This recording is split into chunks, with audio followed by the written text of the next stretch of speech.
మన తండ్రి అయిన దేవుని యొద్ద నుండి ప్రభువైన యేసుక్రీస్తు వారి యొద్ద నుండి కృపా సమాధానములు మనందరికీ కలుగును గాక.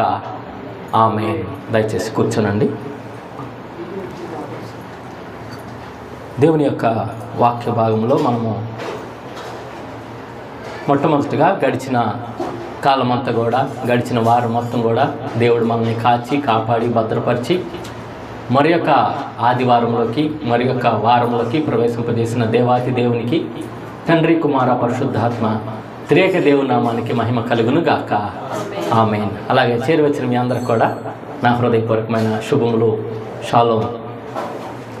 దేవుని యొక్క వాక్య భాగం మనము ధ్యానం చేసుకోబోయే ముందు గడిచిన వారము మనం ఏం ధ్యానం చేసుకున్నాం అనేది ఒకసారి జ్ఞాపకం చేసుకొని అడ్వెంట్లోని 3వ ఆదివారంలోకి ప్రవేశిద్దాం. గడిచిన వారము అడ్వెంట్లోని 2వ ఆదివారంలో మనము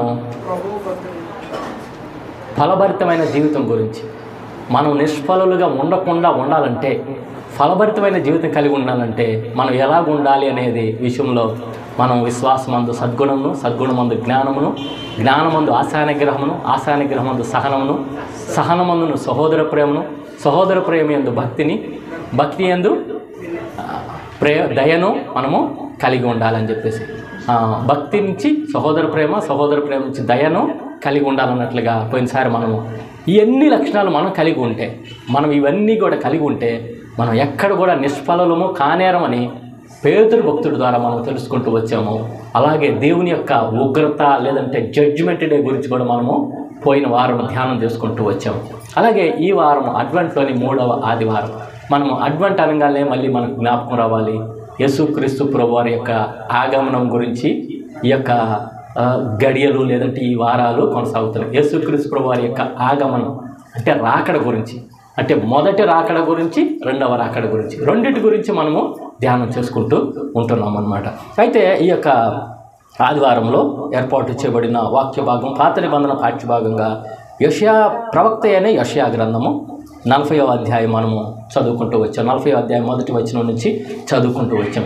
ఇక్కడ ప్రవక్త ద్వారా దేవుడు పలికిస్తున్న మాటలు ఏంటంటే, మీ దేవుడు సెలవిచ్చిన మాట ఏదనగా అని చెప్పేసి ఇక్కడ ప్రవక్త ద్వారా దేవుడట ఒక మాట సెలవిస్తున్నాడట. ఏమని సెలవిస్తున్నాడంటే, ఓదార్చుడి నా జనులను ఓదార్చుడి అని చెప్పేసి అని అంటున్నాడు. ఎందుకు ఓదార్చాలి? ప్రవక్త ద్వారా ఎందుకు ఈ మాటలు పలికిస్తున్నాడు? ఎందుకు ఓదార్చాలి అని అంటే, అక్కడ తన జనులట దోషం చేస్తే ఆ దోష రుణాన్ని తీర్చేటట్టుగా దేవుడు చేస్తూ వచ్చాడు.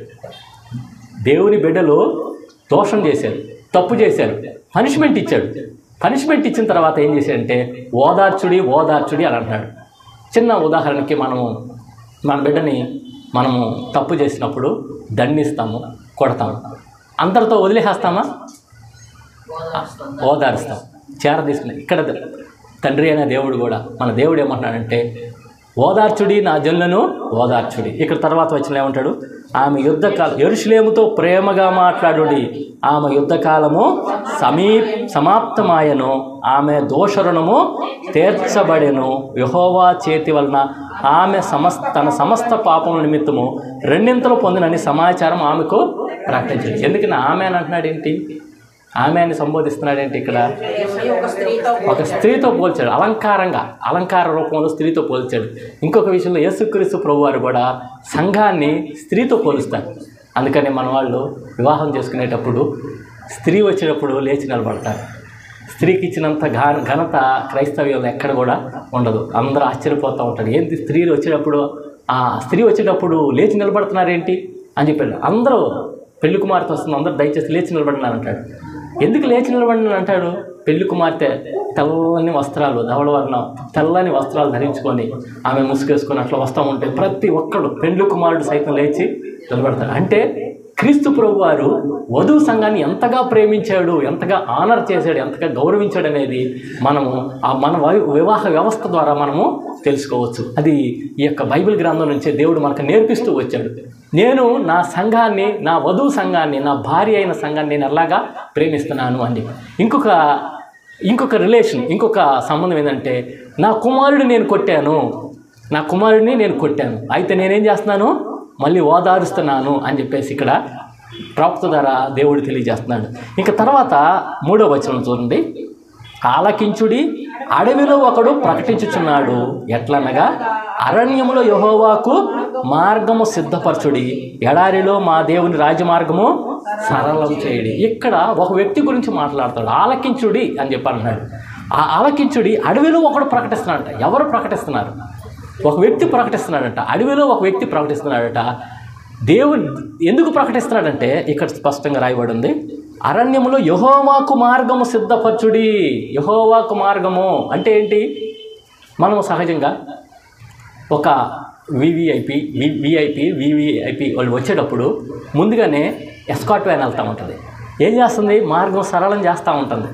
ఎస్కాట్ వ్యాన్ వెళ్ళేటప్పుడు ఏం చేస్తుందంటే ట్రాఫిక్ ఏదైనా ఉంటే అడ్డుగా ఉంటే పక్కకి వెళ్ళిపోండి, పక్క క్లియర్ చేస్తాడు, తొలగిపోండి, లేకపోతే ప్రయాణం చేస్తుంటే ఆగిపోండి వెనక విఐపి వ్యాన్ వస్తుంది, విఐపి వస్తున్నాడు, విఐపి కార్ వస్తుంది కాబట్టి అందరూ కూడా తొలగిపోండి. వీళ్ళు ఎస్కాట్ ఏం చేస్తున్నాడు? వెళ్తూ మార్గము సరళం చేస్తున్నాడు. యేసుక్రీస్తు ఇక్కడ యెహోవాకు మార్గము సరళం చేయుడి అని అంటున్నాడు.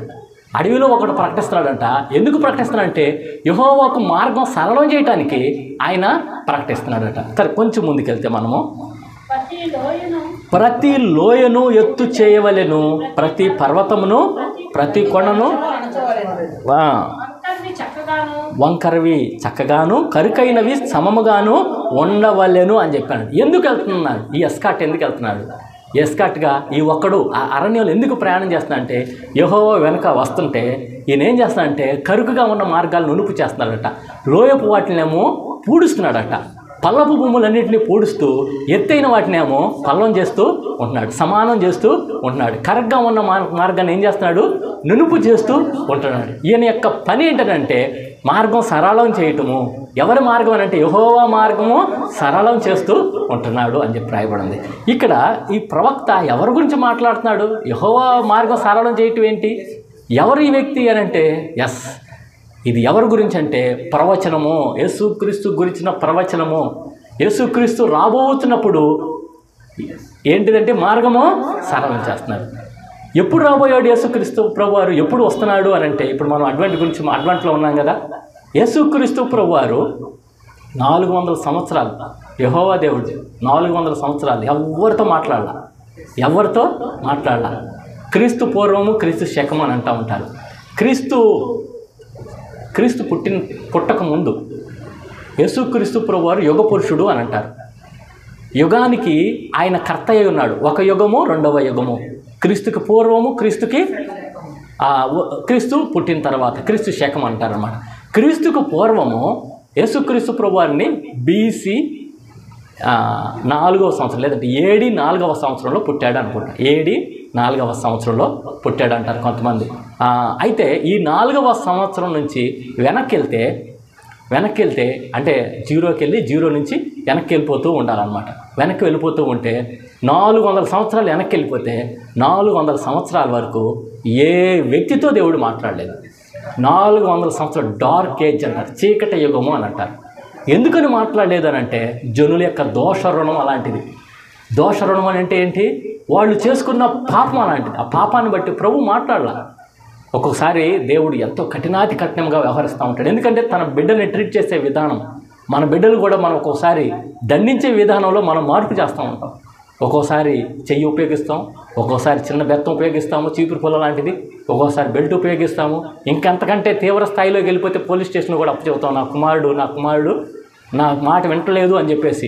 ఎందుకని దేవుడు మన బిడ్డల్ని దండానికి అప్పచెప్తామనంటే వాడు చేసిన ఆ దోషాన్ని బట్టి, వాడు చేసిన తప్పుని బట్టి. అలాగే దేవుడు కూడా మనల్ని ఏం చేస్తూ ఉంటాడంటే మనం చేసిన దోషాన్ని బట్టి మనకు పనిష్మెంట్ ఇస్తూ ఉంటాడు. అయితే పనిష్మెంట్ ఎందుకు ఇస్తాడు? కోపంతో ఇస్తాడా? లేదంటే మనల్ని ద్వేషించిస్తాడా? లేదంటే మనల్ని శిక్షించడం ఆయనకి ఇష్టమా అని అంటే ఏది కాదు.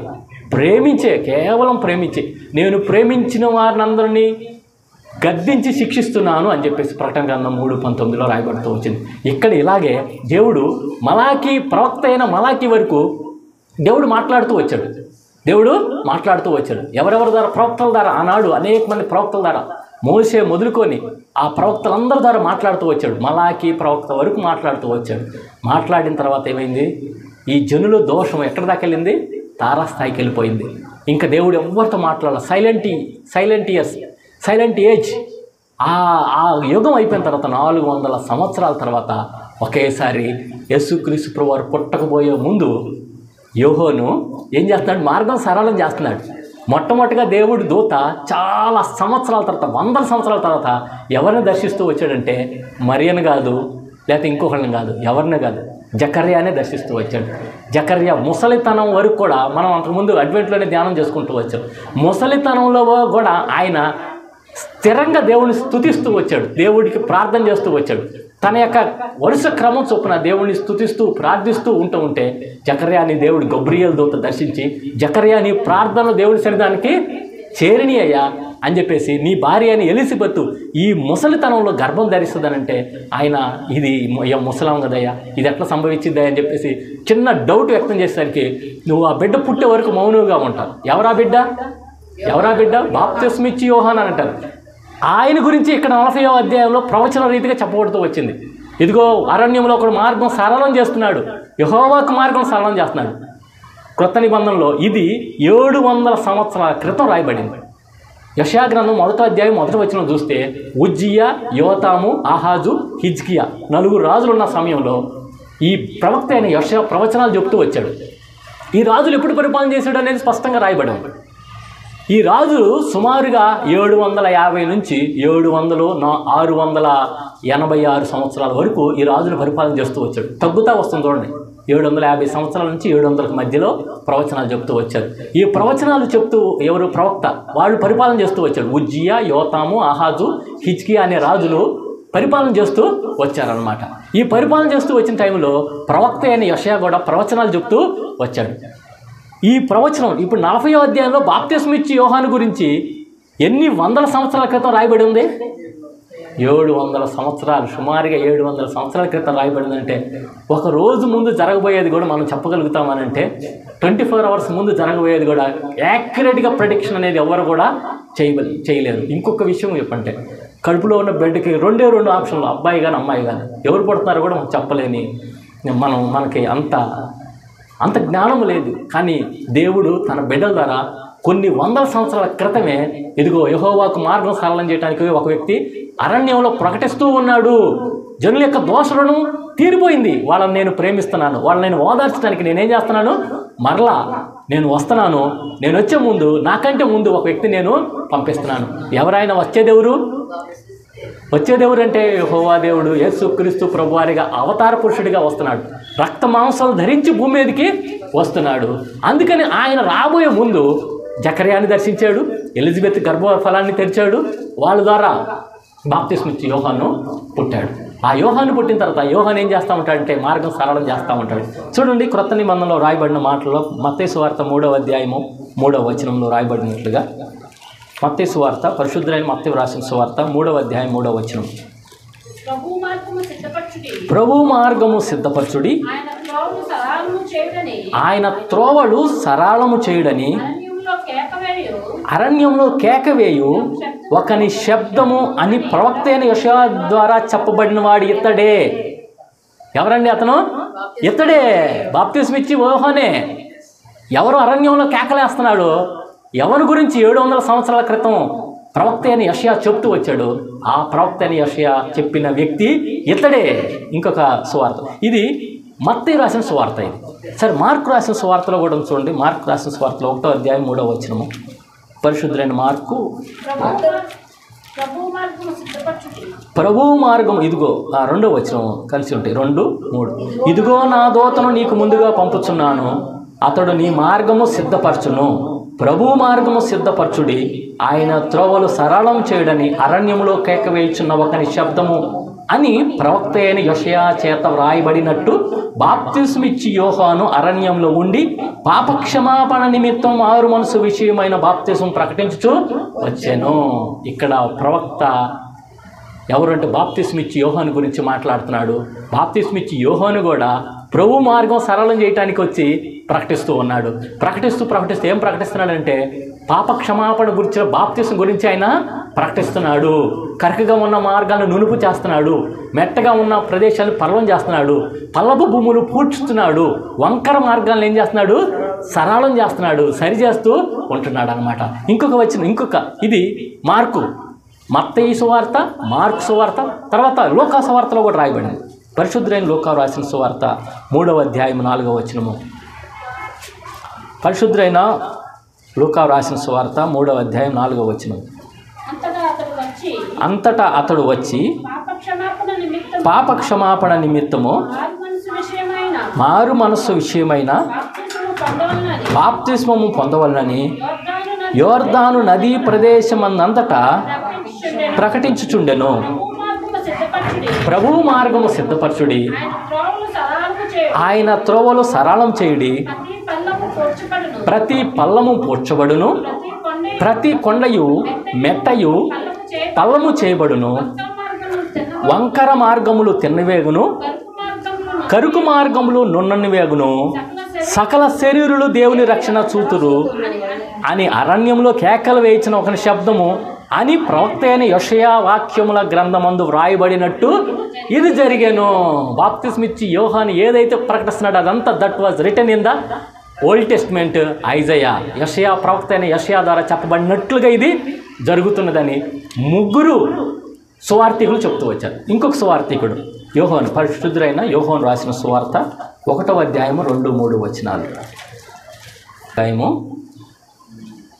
23వ వచనం. 23వ వచనం 1వ అధ్యాయం పరిశుద్ధులైన యోహాను రాసిన సువార్త 1వ అధ్యాయం 23వ వచనము.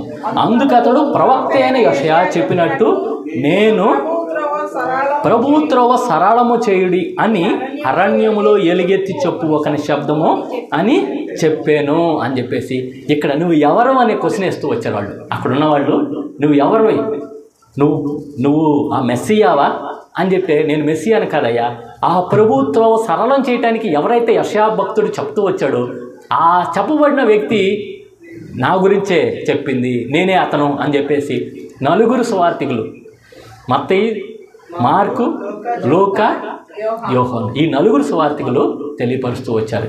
ఇంకా మనము ఇంకొంచెం ముందుకెళ్తే ఇక్కడ ఈ 4 కూడా దేని గురించి చెప్తూ వచ్చారు అని అంటే 4 కూడా ప్రవచనము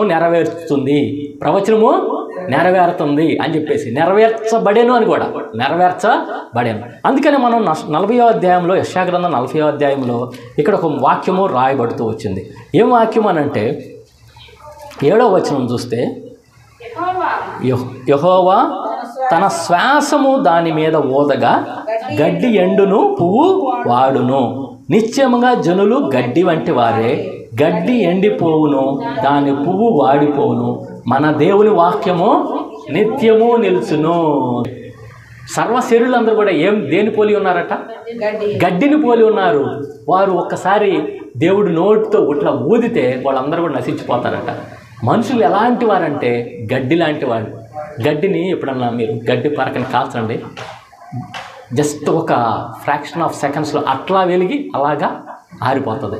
గడ్డి ఎండిపోతుంది. ఎలాగ ఎండిపోతుంది? గడ్డి సాధారణంగా ఆ గడ్డిలో ఉన్న ఆ జీవం వెంటనే పోతుంది, ఉన్నట్టుగా ఉండేది జీవం పోతుంది. గడ్డి ఎండును, పువ్వు వాడిపోను. గడ్డి పువ్వు చూస్తే పొద్దున పూట ఎంత ఆకర్షణీయంగా ఉండిందో,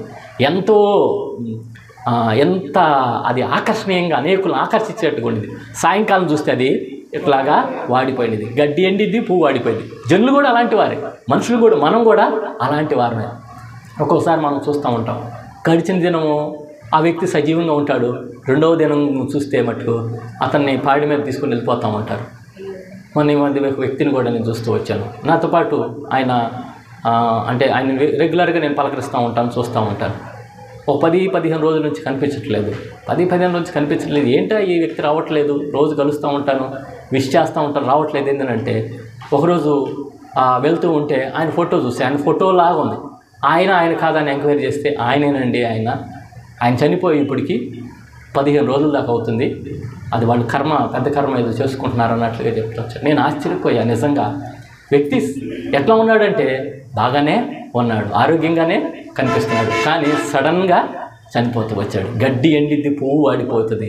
దేవుని వాక్యము 700 సంవత్సరాల క్రితం చెప్పబడిన వాక్యము నిలుచుందా లేదా? దాన్ని నిర్ధారించడానికి 4 సువార్థికులు నిర్ధారణ చేస్తూ వచ్చాడు. ఎవరైతే ప్రవక్త ఎవరి గురించి అయితే చెప్తున్నాడు, మార్గం సరళం చేయడానికి ఒక వ్యక్తి వస్తున్నాడు, అడవిలో మార్గం సరళం చేయడానికి ఒక వ్యక్తి ప్రకటిస్తున్నాడు అన్నాడు. ఆ ప్రకటించబడిన వ్యక్తే ప్రకటిస్తున్న వ్యక్తే ఎవరైనా బాప్తిస్మిచ్చు యోహాను అని చెప్పి తెలియజేస్తూ వచ్చారు. యేసుక్రీస్తు ప్రభువారు కూడా మనకి ఒక ఉపమాన రీతిగా ఆయన ఎప్పుడు కూడా ఉపమాన రీతిగా చెప్తూ ఉండేవాడట. అక్కడ మనం సువార్త పాఠ్యభాగంలో మత్తయి సువార్త 13వ అధ్యాయం 1వ వచనం నుంచి చదువుకుంటూ వచ్చాం. ఒకసారి యేసుక్రీస్తు ప్రభువారు కూడా మత్తయి సువార్త 13వ అధ్యాయం 1 నుంచి మనం చదువుకుంటూ వచ్చాం. ఆ దినమందు యేసు ఇంట నుండి వెళ్ళి సముద్ర తీరమున కూర్చుండెను. యేసుక్రీస్తు ప్రభువారు భూమి మీద ఉన్నప్పుడు ఆయన గొప్ప పరిచర్య చేస్తూ వచ్చాడు. యేసుక్రీస్తు ప్రభువారు చేసినంత పరిచర్య, ఆ 3.5 సంవత్సరాలు చేసినంత పరిచర్య ఇప్పటికి 2000 సంవత్సరాల నుంచి ఆ పరిచర్య ఎవరు కూడా చేయలేకపోతున్నారు. అంత గొప్ప పరిచర్య 3.5 సంవత్సరాలు చేశాడు. అది కూడా ఎక్కడ చేశాడు? ఇజ్రాయిల్ ప్రాంతం మట్టికి చేశాడు. యోదయ, గలిలయ, సమరయ 3 ప్రాంతాలు, ఇంకెక్కడికి వెళ్ళలేదే యేసుప్రభువారు. ఆ ప్రాంతంలోనే పరిచయం చేస్తూ వచ్చాడు. ఇంకా మహా అయితే అటు సిరియా ఆ ప్రాంతాల్లో ఏమన్నా ఒకవేళ వెళ్ళుండిన దాఖలాలు ఏమన్నా వచ్చేమో కానీ ఆ ప్రాంతాల్లోనే పరిచయం చేశాడు. ప్రపంచం మొత్తం తిరిగి పరిచయం చేసిన యేసుప్రభువారు చేసినంత పరిచయం ఎవరు చేయలేరు. ఎందుకు అని అంటే ఒక ప్రపంచం మొత్తంలో క్రైస్తవ్యం వ్యాపించిన రీతిగా ఎవరు కూడా వ్యాపించలేదు, ఏది కూడా వ్యాపించలేదు. క్రీస్తు చేసిన గొప్ప పరిచర్య. యేసుక్రీస్తు ప్రభువారు ఒక దినాన సముద్రపు ఒడ్డున వెళ్ళి కూర్చుండగా ఏం చేశారు? జనాలు తండోపతండాలుగా యేసుక్రీస్తు ప్రభువారి దగ్గరికి వస్తూ వచ్చారు. యేసుక్రీస్తు ప్రభువారి దగ్గరికి వచ్చినప్పుడు యేసుక్రీస్తు ప్రభువారు ఇంకా ఉపమాన రీతిగా బోధిస్తూ ఉన్నాడు. ఉపమానం అనేది మన సాధారణమైన భాషలో మనం ఏమనుకోవచ్చు అంటే ఉదాహరణ అని చెప్పేసి అనుకోవచ్చు. ఉదాహరణ రీతిగా యేసుక్రీస్తు ప్రభువారు ఎప్పుడు కూడా ఆయన గొప్ప ప్రసంగికుడు. యేసయ్య ఎలాంటిదనంటే పామరుడికైనా అర్థమైద్ది, పండితుడికైనా అర్థమైంది. మన వాళ్ళు చెప్పేటప్పుడు పామరుడికి అర్థమైతే పండితుడికి అర్థం కాదు, పండితుడికి అర్థమైతే పామరుడికి అర్థం కాకపోవచ్చు, లేదంటే మిడిల్లో ఉండే వాళ్ళకి అర్థం కాకపోవచ్చు. కానీ యేసయ్య చెప్పేది ప్రతి ఒక్కటి కూడా స్పష్టంగా అర్థమవుతూ ఉండేది. ఒకవేళ అర్థం కాకపోయినా దాని తర్వాత దాని వివరణ కూడా ఇచ్చిన సందర్భాలు.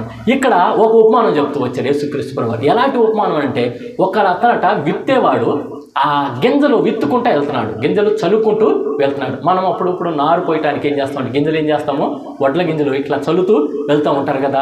అలాగే అక్కడ కూడా ఏం చేస్తాడంటే ఆ ఇజ్రాయెల్ దేశంలో ఒక వ్యక్తిని ఉపమాన రీతిగా యేసు ప్రభువారు తీసుకున్నాడు. ఆ వ్యక్తి ఏంటంటే చల్లుకుంటూ వెళ్తున్నాడట. విత్తనాలు చల్లుకుంటూ వెళ్తుంటే ఆ విత్తనాలు అంటే కొన్ని త్రోవ ప్రక్కన పడినాయి, కొన్ని ఏమో ముండ్ల పొదల్లో పడినాయి, కొన్ని రాతి నేల మీద పడినాయి, కొన్ని ఏమో మంచి మన్నున్న నేల మీద పడినాయి. అయితే ఈ త్రోవ ప్రక్కన ఉన్న విత్తనాలు ఏమైనాయి? ఆ ఆకాశ పక్షులు వచ్చి ఏం చేసినాయి? వాటిని తీసుకొని వెళ్ళిపోయినాయి అనమాట. కొన్ని ఏమో రాతి నేలను పడినాయి. రాతి నేలను పడేసరికి అక్కడ ఏమైందంటే మన్ను లేకపోయేసరికి ఆ రాతి నేల దగ్గర అవి మొలిసినాయి, కానీ వెంటనే వేరు లేకపోయేసరికి అవి ఎండిపోతూ వచ్చినాయి. తర్వాత కొన్ని ఏమో ముండ్ల పొదల్లో పడిపోయినాయి. అది ఎదిగింది కానీ ఆ ముండ్ల పొదలు ఏం చేసింది? దాన్ని అణిచివేసేసినాయి. అయితే కొన్నేమో మంచి నేల పడి, ఆ మంచి నేల పడగానే అవి 100 అంతలుగా 60 అంతలుగా 30 అంతలుగా ఫలిస్తూ వచ్చినాయి. అప్పుడు శిష్యులకి, ప్రభువు నువ్వెందుకు ఎప్పుడు చూడు నువ్వు మర్మయుక్తంగా ఎందుకు చెప్తున్నావు, నువ్వు ఉపమాన రీతిగా ఎందుకు చెప్తున్నావు అని అంటే, అయా పరలోక రాజ్యములో ఆ మర్మములు బయలుపరచుట దేవుడి చిత్తమైంది, అది మీకే నేను బయలుపరుస్తానయ్యా, అందరికీ కాదు అని చెప్పంటారు. చదవండి దయచేసి ఆ మాట. పరలోక రాజ్య మర్మములు ఎరుగుట మీకు అనుగ్రహింపబడి ఉన్నది కానీ వారికి అనుగ్రహింపబడలేదు. దేవుని శిష్యులకి, దేవుని బిడ్డలకే ఈ యొక్క మర్మయుక్తమైన మాటలను తెలియజేస్తూ వచ్చాడు. ఎందుకంటే యేసుక్రీస్తు ప్రభువారు శిష్యులకే సర్వలోకానికి వెళ్ళి సర్వసృష్టికి సువార్త ప్రకటించడానికి కొన్ని మర్మాలని ప్రభువారు తెలియజేస్తూ వచ్చారనమాట. అందరికేం ఉదాహరణ రీతిలో తెలియజేస్తూ వచ్చారు. ఆ తర్వాత దీని గురించి వివరణ ఇస్తూ ఉంటారు యేసుక్రీస్తు ప్రభువారు. ఏం వివరణ అంటే శిష్యులు వచ్చి అడుగుతారు, ఎందుకు ఉపమాన రీతిలో నువ్వు చెప్తూ ఉంటావనంటే, అయ్యా ఎందుకు చెప్తున్నానంటే ఈ మర్మాలను బయలుపరచడం కోసం నేను.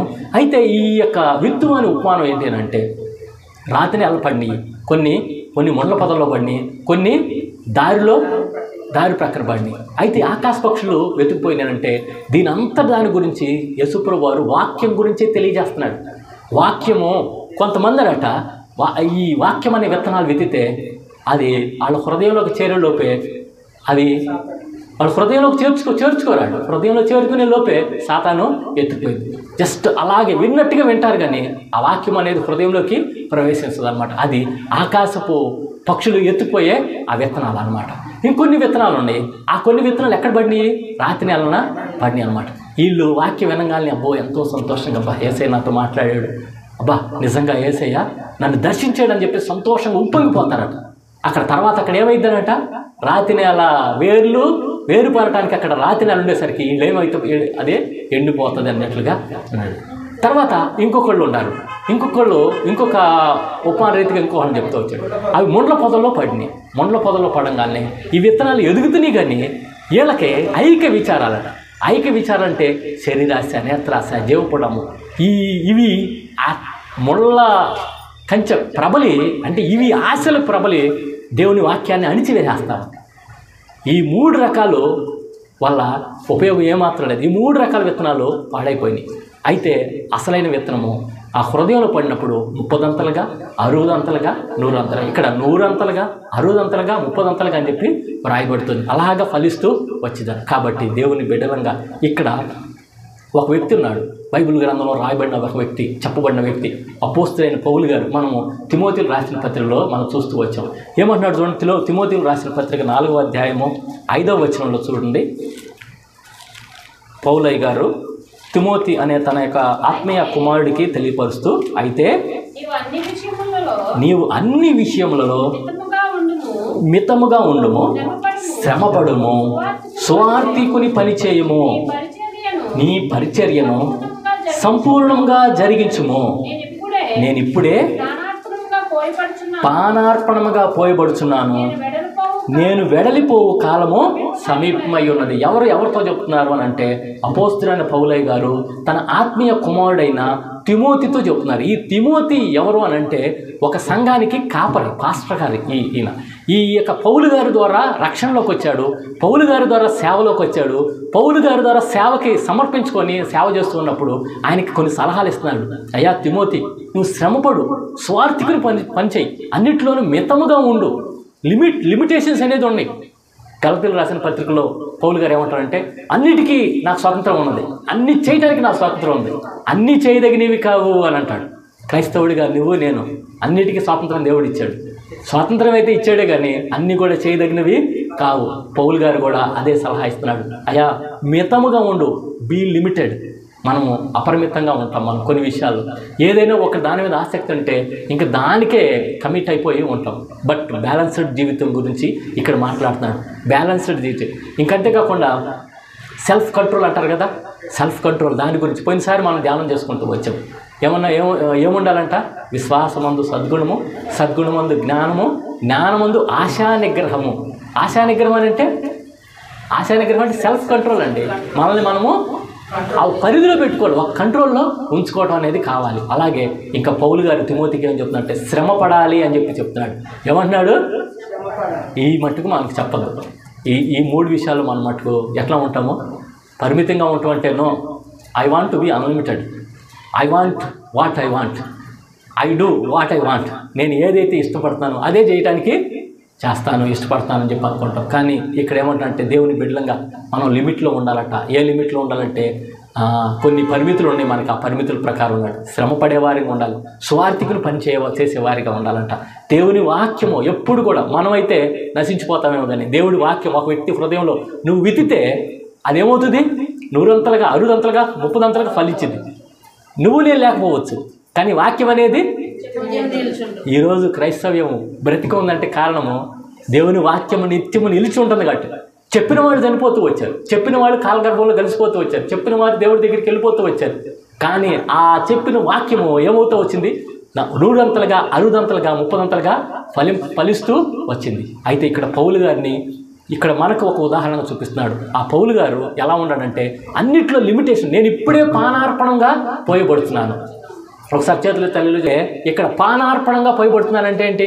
నేను మరణానికి సమీపం అవుతున్నాను, నేను చనిపోవటానికి సిద్ధంగా ఉన్నాను. అయితే చివరిలో తన టెస్టిమోనీ చెప్తున్నాడు.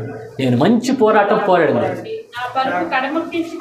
నేను మంచి పోరాటం, I have fight good far, నేను మంచి పోరాటం పోరాడి తిని నా పరుగు కడముట్టించింది, నా విశ్వాసాన్ని కూడా కాపాడుకోండి. అంతం వరకు విశ్వాసం కాపాడుకోవాలట.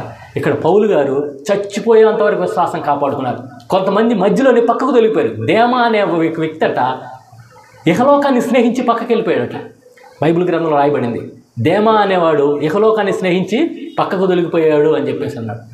ఈ లోక స్నేహము దేవునితో వైరమని మీరు ఎరుగురా. మన హృదయంలో వాక్యం ఎత్తబడింది, కానీ ముళ్ళ కంచె అనే ఐహిక విచారాలు ఉన్నాయి అనుకోండి. ఐహిక విచారాల్లో ఏమవుతాయి? ఈ వాక్యాన్ని అణిచేస్తాయి. ఈ వాక్యాన్ని కానీ చిన్న మొక్కలో ఎదుగుతూ ఉంటాం కదా, శరీరాశ, నేత్రాశ, జీవపుడము, ఇవన్నీ కూడా ఐక విచారాలు. ఈ ఐక విచారాలు మనల్ని ఏం చేస్తాయంటే నాశనం చేస్తాయి మన ఆత్మీయ జీవితాన్ని. ఈ విషయంలో చాలా చాలా జాగ్రత్తగా ఉండాలి. చూడండి ఒకసారి పరిశుద్ధులైన లూకా రాసిన సువార్త 21వ అధ్యాయం చివరి వచనం మనం ఒకసారి గమనిస్తే, 21వ అధ్యాయం 34వ వచనం గమనిద్దామండి.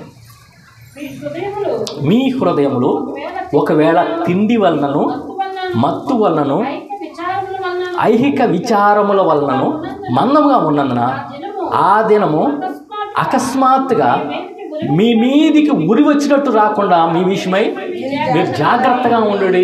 మీ హృదయంలో తిండి వలన, మత్తు వలన, ఐక్య విచారాల వలన ఉంటేమో మీరు జాగ్రత్తగా ఉండండి. ఆ దినం వచ్చిందనుకోండి, యేసుక్రీస్తు ప్రభువారి రాకడ దినం వచ్చిందనంటే మనందరం ఎత్తబడే గుంపులో ఉంటామా, విడవబడే గుంపులో ఉంటామా అనంటే ఈ ఐక్య విచారాలతో ఉన్న వాళ్ళు ఎవరు కూడా పరలోక రాజ్యానికి ప్రవేశించలేరు అని చెప్పి దేవుడి వాక్యం ఇక్కడ స్పష్టంగా. ఎందుకంటే మత్తు అయిపోతాం తిండి వలన, ఐక్య విచారాల వలన. కొంతమంది చూడండి ఐక్య విచారాల వలన దైవత్వాన్ని కోల్పోయి భ్రష్టులైపోతూ వచ్చారు. మనకి దీనికి ఒక ఉదాహరణ, లోతు భార్య వెనక తిరిగి చూడొద్దు అనంటే వెనక లోకాన్ని చూస్తూ వచ్చింది, ఆ లోకాశలను చూస్తూ వచ్చింది. ఒక్కసారి వెనక్కి తిరగొద్దు అనంటే జస్ట్ ఏముందిలే ఒక్కసారి తిరిగి ఎట్లా ఉందో నా ఆ సొదొమ గొమొర్రా వైభవం ఒకప్పుడు ఎట్లా ఉండేది, నా స్నేహితులు ఎలా ఉండేవాళ్ళని ఆమె ఒక్కసారి ఎందుకు అనుకుందో వెనక్కి తిరిగి చూస్తుంది. అంతకుముందు రాత్రే దేవదూతలకు పరిచయం చేసింది ఆమె. దేవదూతలకి భోజనం చేతులతో వడ్డించి పెట్టింది. వాళ్ళ ఇంట్లో దేవదూతలు దిగారు. దేవుడు స్వయాన వాళ్ళ ఇంట్లో ఉన్నాడు. తర్వాత రోజుకి వచ్చి ఏమైపోయింది, పుస్తకం అయిపోయింది. దేవుడు హెచ్చరిక చేస్తున్నాడు. లోతు భార్య ఏమైంది, వెనక్కి తిరిగి చూసి పుస్తకం అయింది. అలాంటి భ్రష్టత్వం ఇలా ఉందేమో అంతవరకు సహించాల్సిందే. మనం ఈరోజు బాగున్నా, నేను నాతో దేవుడు మాట్లాడాడు, అద్భుతాలు చేశాడు, ఆశ్చర్యకార్యాలు చేశాడు, నేను ప్రార్థన చేస్తే ఇది జరిగిద్ది, నో, చివరి వరకు నిలబడాల్సిందే. యేసుక్రీస్తు ప్రభువారు కూడా ఆ హృదయం అనే వాక్యము ఫలించాలి అని చెప్పేసి చెప్తూ ఒకనొక సందర్భంలో యేసుక్రీస్తు ప్రభువారి దగ్గరికి తన తల్లిను తన సహోదరులు వచ్చారు. వస్తే అయ్యా నీ తల్లి నీ సహోదరులు వచ్చారయ్యా అని చెప్పేసి యేసు ప్రభువారికి చెప్తూ వచ్చారు. మనం ఇందాక చదువుకుంటూ వచ్చాం కదా, మత్తయి సువార్త 13వ అధ్యాయం 12వ అధ్యాయం చివరిలో రాయబడుతూ ఉండింది. ఏమని రాయబడుతూ ఉండిందంటే అక్కడ వాళ్ళందరూ కూడా యేసు ప్రభువారు రిలేషన్షిప్ని ఎలా చూస్తారన్నట్లుగా వాళ్ళు అడుగుతూ వచ్చారు. 12వ అధ్యాయం చూడండి, మత్తయి సువార్త 12వ అధ్యాయం చివరి వచనాలు. 46వ వచనంలో ఆయన జనసమూహములతో ఇంకా మాట్లాడుచుండగా, ఇదిగో ఆయన తల్లియు సహోదరులను ఆయనతో మాట్లాడగోర్చు వెలుపల నిలిచి ఉండిరి. అప్పుడొకడు, ఇదిగో నీ తల్లియు నీ సహోదరులను నీతో మాట్లాడవలనని వెలుపల నిలిచి ఉన్నారని ఆయనతో చెప్పాను. అప్పుడు ఆయన ఏమన్నాడు, అందుకైనా తనతో ఈ సంగతి చెప్పిన వాడిని చూసి నా తల్లి ఎవరు, నా సహోదరులు ఎవరు అని చెప్పి తన శిష్యుల వైపు చేయి చాపి, ఇదిగో నా తల్లియు నా సహోదరులు, పరలోకమందున్న నా తండ్రి చిత్తము చొప్పున చేయువాడే నా సహోదరుడు, నా సహోదరియు, నా తల్లియు అని ఎంత స్పష్టంగా సూటిగా యేసు ప్రభువు చెప్తూ వచ్చారు. మనకి ఈ లోకంలో ఈ లోక బంధాలు ఎట్టి పరిస్థితిలో దేవుడే ఆ బంధాలని తెగొట్టేసి చెప్తున్నాడు. ఎవరు నా తల్లి, ఎవరు నా సహోదరుడు అంటే దేవుని చిత్తం, తండ్రి యొక్క చిత్తం చొప్పున జరిగించేవాడే. దేవుని వాక్యం మన హృదయంలోకి వచ్చిన తర్వాత దేవుడి నిమిత్తం, దేవుడి వాక్యం నిమిత్తం నడుచుకునే వారిగానే ఉండాల్సిందే. ఈ లోకంలో వాళ్ళు ఎట్లా అంటున్నారు, వీళ్ళు ఇలా అంటున్నారు, నా బంధువులు ఇలా అంటున్నారు అంటే నో, దేవుడు ఒప్పుకోడు. దేవుడే తన ఉదాహరణ చెప్పాడు కదా, అయ్యా నీ తల్లి నీ సహోదరులు వచ్చారయ్యా, వాళ్ళకంటే నీకు ఎక్కువ ఎవరు కావాలి అన్నట్లుగా ఒక వ్యక్తి ఏమన్నాడు, నీ తల్లి నీ సహోదరులు వచ్చారయ్యా, మీటింగ్లో ఉన్న కొద్దిసేపు ఆపి వాళ్ళతో మాట్లాడు అన్నట్లుగా తెలియజేస్తే ఏమంటాడు, నా తల్లి ఎవరు, నా సహోదరులు ఎవరు, తండ్రి యొక్క చిత్తం చొప్పున చేయవాడే నా తల్లి నా సహోదరు. ఈరోజు ముఖ్యమైన అంశం ఏంటంటే మనకి గడ్డి ఎండును పువ్వాడును, దేవుని యొక్క వాక్యము నిత్యము నిలుచును. ఆ వాక్యము నిలిచి ఉన్నది కాబట్టి బాప్తిస్మిచ్చు యోహోను ద్వారా వాక్యం నెరవేర్చబడుతూ వచ్చింది.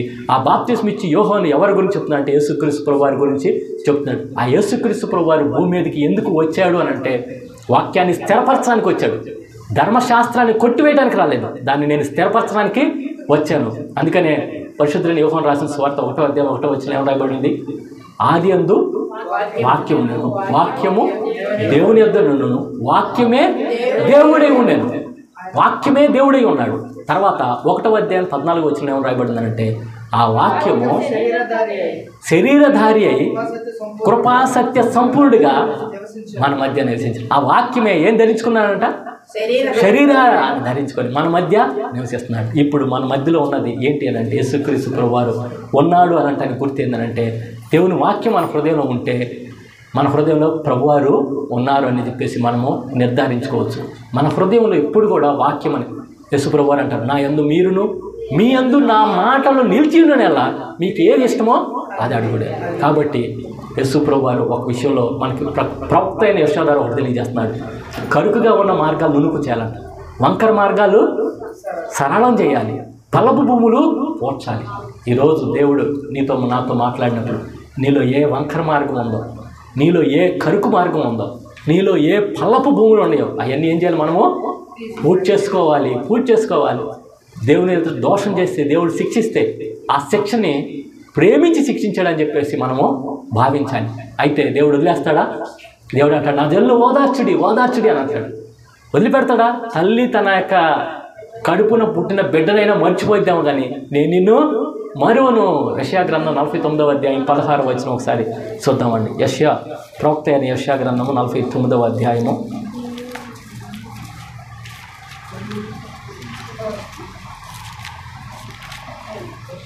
49వ అధ్యాయము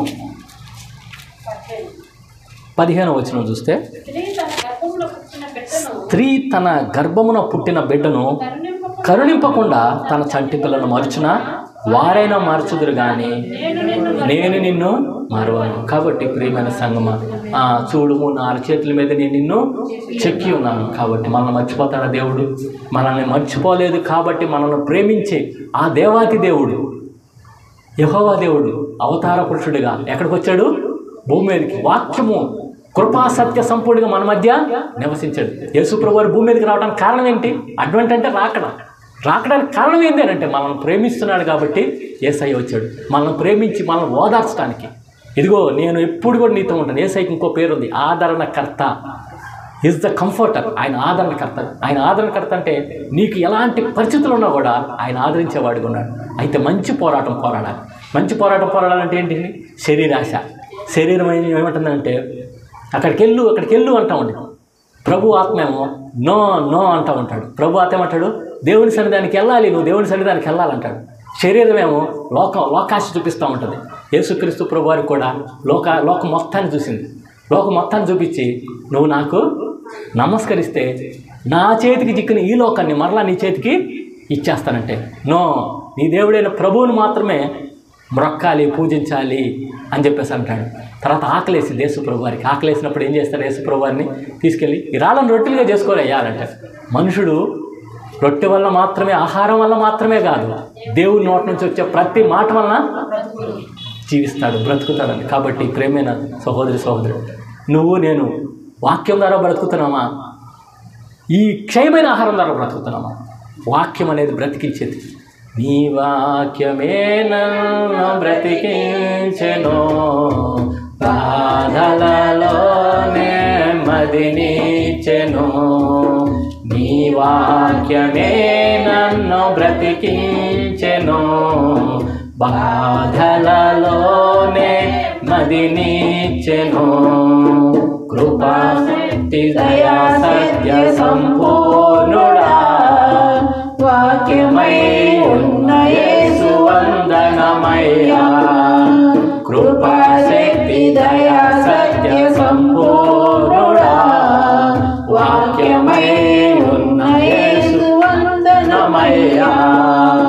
నీ వాక్యమే నన్ను బ్రతికించెను, బాధలలోనే మదినిచ్చెను.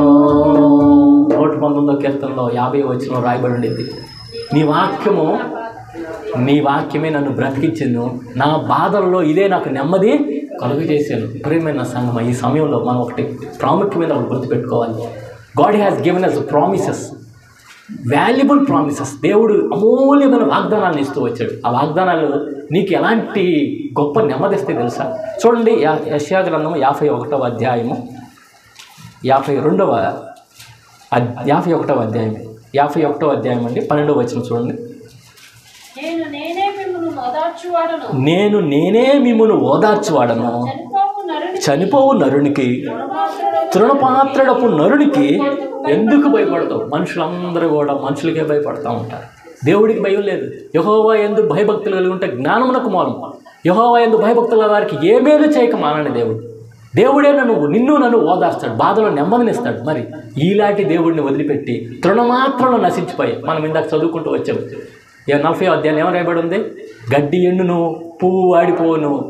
మనిషి కూడా ఎలాంటి వాడు? గడ్డి లాంటి వాడు. మనుషులు పువ్వు లాంటి వాడు. పొద్దున వికసిస్తాడు, సాయంకాలానికి వాడిపోతాడు. మనుషులు జనులు ఎలాంటి వాడు అంటే ద్రాసు మీద ఉండే ధూళి లాంటి వారు, అలాగే చేతుల నుండి జారే నీటి బిందువులు వంటి వారు. మరి ఇలాంటి వారికి మనం ఏం చేస్తున్నాము? భయపడుతున్నాం. మనుషులకు భయపడాలా? దేవునికి భయపడాలా? దేవునికే భయపడాలి. ఆనాడు పేతురు, యోహానులు దేవుడు వాక్యం చెప్పినప్పుడు వాళ్ళు ఎవరికి భయపడుతూ వచ్చారంటే, మేము మనుషులకు భయపడాము, మేము ఎవరికి భయపడతామో దేవునికే భయపడతాము అని చెప్పేసి వాళ్ళ మాటలు లక్ష్య పెట్టకుండా దేవుని మాటలే లక్ష్య పెడుతూ వచ్చారు. ఇంకొక వచనం కూడా మనం చూద్దామండి. అలాగే యెషయా గ్రంథము 4వ అధ్యాయము 10వ వచనం 13వ వచనం కూడా ఒకసారి గమనిద్దాం. యెషయా గ్రంథము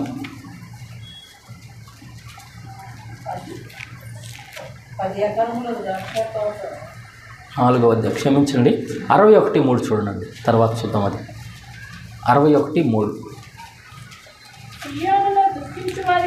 సియోనులో దుఃఖించు వారికి ఉల్లాస వస్త్రములు ధరింపచేయుటకును, బూడిదకు ప్రతిగా పూదండను, దుఃఖమునకు ప్రతిగా ఆనంద తైలమును, భారభరితమైన ఆత్మకు ప్రతిగా స్తుతి వస్త్రమును వారికిచ్చుటకు ఆయన నన్ను పంపి ఉన్నాడు. యేసయ్య ఎందుకు వచ్చాడనంటే నీకు దుఃఖంలో ఉంటే ఓదార్చడానికి ఇచ్చాడు. భారభరితమైన ఆత్మకు ప్రతిగా ఏమిద్దామని చెప్పేసి స్తుతి వస్త్రాన్ని ఇవ్వడానికి వచ్చాడు, పూదండని ఇవ్వడానికి వచ్చాడు, నిన్ను ఓదార్చడానికి వచ్చాడు. యేసయ్య భూమి మీదకి రావడానికి కారణం ఏంటంటే ఆయన మనల్ని సంతోషం ఇవ్వటానికి, ఆనందం ఇవ్వటానికి. అక్కడ ఒక మాట అంటాడు, దేవదూత ఏమంటాడు? గబ్రియల్ దూత, ఇదిగో సర్వలోకానికి కలుగు సంతోషకరమైన శుభవర్తమానం నేను నీకు తెలియజేసి ఉన్నాను. ఎవరంటే దావీదు పట్టణమందు నేడు రక్షకుడు మీ కొరకు పుట్టి ఉన్నాడు. He's the saviour from all troubles. ప్రతి ఒక్క సిచ్యువేషన్లో నేను సేవ్ చేసేవాడికి ఉంటాడు. ఆఫీసులో అయినా సమస్య వస్తే సేవ్ చేస్తాడు, కాలేజ్ లైఫ్లో సమస్య వస్తే సేవ్ చేస్తాడు, స్టూడెంట్ లైఫ్లో సమస్య వస్తే సేవ్ చేస్తాడు, ఫ్యామిలీ లైఫ్లో సమస్య వస్తే సేవ్ చేస్తాడు. అన్ని సమస్యల నుంచి Yesu, the name itself saviour, the name itself meaning saviour. మరి ఆ సేవియర్ని మన కోసం మనకి ఎందుకు వచ్చాడు యేసయ్య? నశించిన దాన్ని వెనక్కి రక్షించడానికి వచ్చాడు. ప్రయాసపడి భారం మోసుకున్న సమర్థ్యం ఉన్నారు, నా ఎద్దుకు రండి, నేను మీకు విశ్రాంతి కలుగు చేయడానికి వచ్చాడు. ఈ లోకంలో విశ్రాంతి లేకుండా ఉన్నారు, యేసయ్య విశ్రాంతి ఇవ్వడానికి వచ్చాడు, సంతోషాన్ని ఆనందాన్ని ఇవ్వడానికి వచ్చాడు. మరి ఆయన్ని ఆశ్రయిస్తే, కాబట్టి ఆయన్ని ఆశ్రయించుంటే ఆయన వాక్యాన్ని ఎప్పుడు కూడా మనం వాక్యాన్ని ప్రేమించేవారి, వాక్యాన్ని చదివేవారిగా ఉండాలి. ఆ వాక్యం చదువుతూ ఉంటే మనకేం కలిగిద్దంట? నెమ్మది కలిగిద్ది. అది అంధకారంలో ఉన్న మనకి వెలుగు కలిగజేస్తూ వచ్చింది. కాబట్టి మంచి పోరాటం పోరాడాలి. నీకు శ్రమలు వస్తాయి. ఇక్కడ ఏమంటున్నాడు తిమోతితో పౌలు గారు? ఏమంటున్నాడు? శ్రమ వచ్చింది, నువ్వు శ్రమ పడయ్యా, అయితే మంచి పోరాటం పోరాడు. నేను పోరాడాను, పౌలు గారు పోరాడిన పోరాటాలు ఎన్నోసార్లు మరణంలో నుంచి, సముద్రంలో ప్రయాణంలో ప్రాయంలోకి వెళ్ళిపోతూ వచ్చాడు, మరణ పరిస్థితుల్లోకి వెళ్ళిపోతూ వచ్చాడు, ఎన్నో భయంకరమైన పరిస్థితులు, చనిపోయే పరిస్థితుల్లోకి వెళ్ళిపోయినా కూడా పౌలు గారు ఏం చేశారు? విశ్వాసము కాపాడుకుంటూ వచ్చారు. విశ్వాసం కాపాడుకున్నప్పుడు ఆ నీతి కిరీటం నా కొరకు ఉంచబడింది.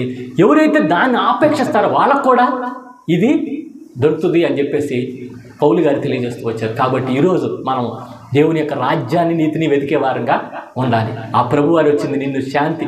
దేవుని రాజ్యం అంటే ఏంది? ఏమి రాయబడింది బైబిల్ గ్రంథంలో? ఏమి రాయబడింది? నీతి, సమాధానము, పరిశుద్ధాత్మ అందరి ఆనందము. ఆనందం అంట, Joy. You will get Joy by accepting Jesus Christ as your personal saviour. నీ యేసుక్రీస్తు ప్రభువారిని నీ సొంత రక్షకుడిగా అంగీకరించి ఆయన చిత్తం చొప్పున నడుచుకుంటూ ఉంటే, వాక్యము అనేది గడ్డి ఎండును పువ్వాడిన వాక్యం నిత్యము నిలిచి, ఈ వాక్యము నీ హృదయంలో నిలిస్తే దానికి ముందు కరెక్ట్గా ఉన్న మార్గాన్ని నునుపు చేసుకోవాలి, ఫలభూములు పూడ్చుకోవాలి. అంటే ఇవన్నీ సరి చేసుకోవాలి. మనం ఆ యేసు ప్రభువారి హృదయంలోకి రావాలంటే ఏం చేయాలి? మన హృదయంలో ఏ దోషము కానీ, ఏ పాపము కానీ, ఎలాంటి చెడు మార్గం, వంకర మార్గం, కరుకు మార్గం ఉండకూడదు. అవన్నీ సరి చేసుకున్నప్పుడు ప్రభువారి హృదయంలో ప్రవేశిస్తారు. సంతోషాన్ని, ఆనందాన్ని, నెమ్మదిని ఇస్తారు. అలాంటి నెమ్మది, శాంతి ఎవరు కూడా తీసేయలేరు. బయట ప్రపంచం మొత్తం అలజడిగా ఉన్నా will get peace, will get joy, will be happy always by accepting Jesus Christ as our personal saviour. అలాంటి కృపలో పరిశుద్ధాత్మ దేవుడు మనల్ని నడిపించును గాక. సమస్త జ్ఞానం ఇచ్చిన దేవుని కృపా సమాధానం ప్రభువు యేసు క్రీస్తు వలన మీ హృదయంలో మీ తలంపులు కావలి ఉండును గాక. ఆమేన్.